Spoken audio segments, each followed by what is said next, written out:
Magandang umaga mga bata! Tayo ngayon ay nasa ikatlong araw ng ikapitong linggo ng ating pag-aaral. Pansinin ang larawan. Ano ang napapansin ninyo?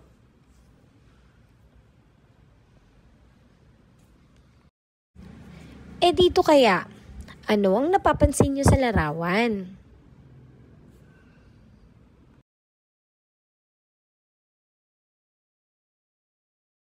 Ang mensahe natin ngayong araw na to ay mayroong pagkakasunod-sunod ang mga pangyayari.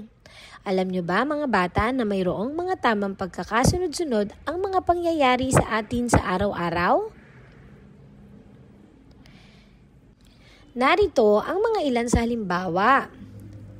Si Noel ay pumasok sa paaralan, pero bago niyan, ang nauna ay galing siya sa tulog, gumising at naligo. Sa ikalawa, sa ikatlo naman, siya ay kumain. At sa ikaapat ay nakabihis na siya ng uniforme. Ito naman kayang pagkain na ito, paano kaya ito naihanda? Ito ang mga nangyari. Sa una, namalengke muna si nanay. Sa pangalawa, iniluto ni nanay. At sa ikatlo, luto na at kakainin na lamang ang mga pagkain. Subukan nga natin ito mga bata.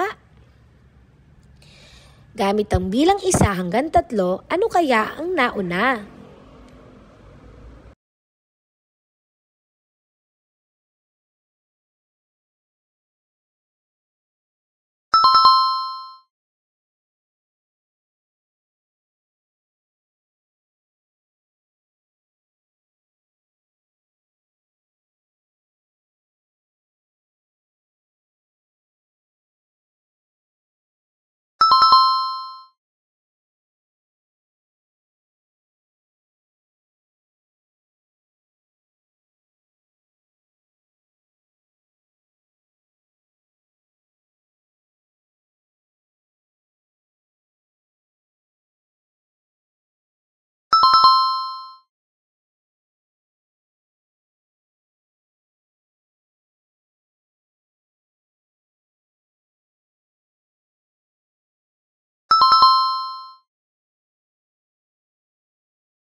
Ngayon, oras na para sa gawain.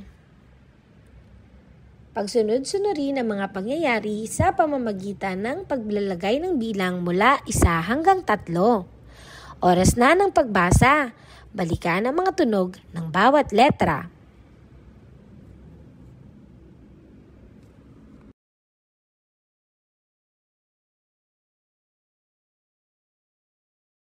Magaling! Ngayon, basahin naman natin ang bawat pantig. Kayang-kaya niyo yan mga bata.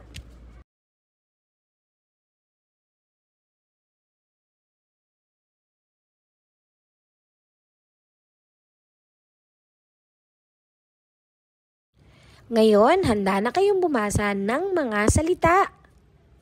Basahin ang mga ito sa tulong ng inyong mga guro.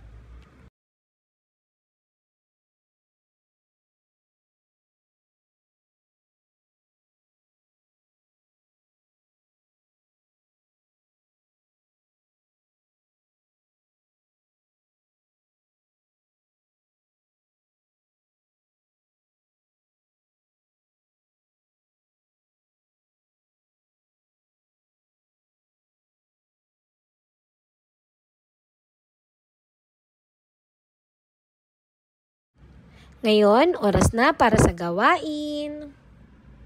Isulat kung saan nagsisimula ang mga larawan.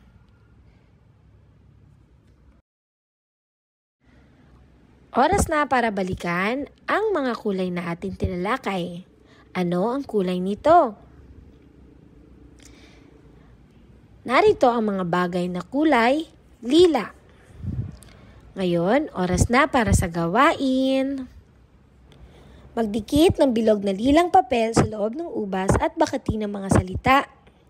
Pagkilala sa mga hugis. Ngayong araw na to mga bata, kilalanin natin ang hugis puso o sa Ingles, heart. Ang puso ay may dalawang sulok. Nakikita nyo ba? Ang t-shirt ay mayroong hugis puso. Ang shades ay hugis puso. Ang mga hikaw ay hugis puso.